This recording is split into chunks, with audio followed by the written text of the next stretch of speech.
Wysteria, energy, twister.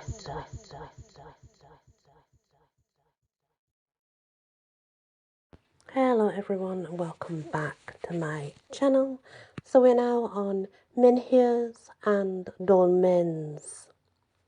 In the mind of the general reader, Britanny is unalterably associated with the prehistoric stone monuments, which are so closely identified with its folklore and national life.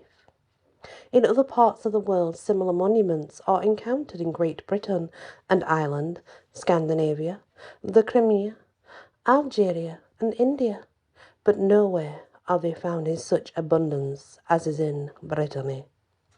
Nor are these rivalled in other lands, either as regards their character or space they occupy. To speculate as to the race which built the primitive stone monuments of Britanny is almost as futile as it would be to theorize upon the date of their erection. A generation ago, it was usual to refer all European megalithic monuments to a Celtic origin. But European, and this was ethnological problems, had become too complicated of late years to permit such a theory to pass unchallenged, especially now that the term Celt is itself a matter for fierce controversy apparently. In the immediate neighbourhood of certain of these monuments, objects of the Iron Age are recovered from the soil, which near others the finds are of Bronze Age character, so that it is probably correct to summarise their construction continued throughout a prolonged period, not just one period in particular. What menhirs and dolmens are. Regarding the nomenclature of the several species of megalithic monuments met with in Britanny, some definitions are necessary. A menhir is a rude monolith set up on end, a great single stone, the base of which is buried deep in the soil. A dolmen is a large table-shaped stone supported by 3, 4, or even 5 other stones, the base of which is sunk in the earth.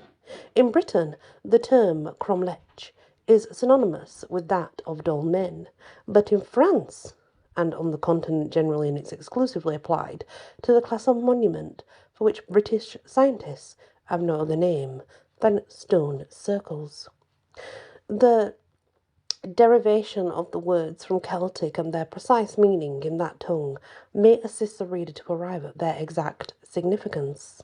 Thus, menhir seems to be derived from the Welsh or maybe Brythonic meen, a stone, here long, and dolmen from Breton, taol, table, and men, a stone. Cromlech is also of Welsh or Brythonic origin and is derived from a crom, bending or bowed, hence laid across, and lech, a flat stone. The allée couverte is a dolmen on a very large scale. The nature of these monuments and the purpose for which they were erected were questions which powerfully exercised the minds of the antiquaries of a century ago, who fiercely contended for their use as altars, open-air temples, and places of rendezvous for discussion of tribal affairs.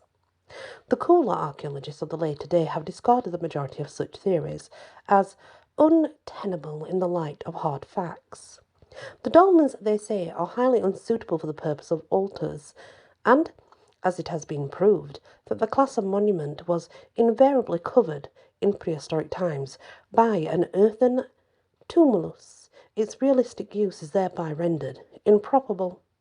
Moreover, if we chance upon any rude carving or incised work on dolmens, we observe that it is invariably executed on the lower surface of the table stone, the upper surface being nearly always rough, unhewn, often naturally rounded, and as unlike the surface of an altar as possible.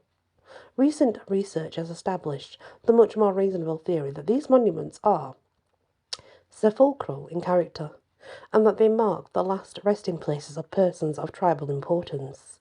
chiefs, priests, or celebrated warriors.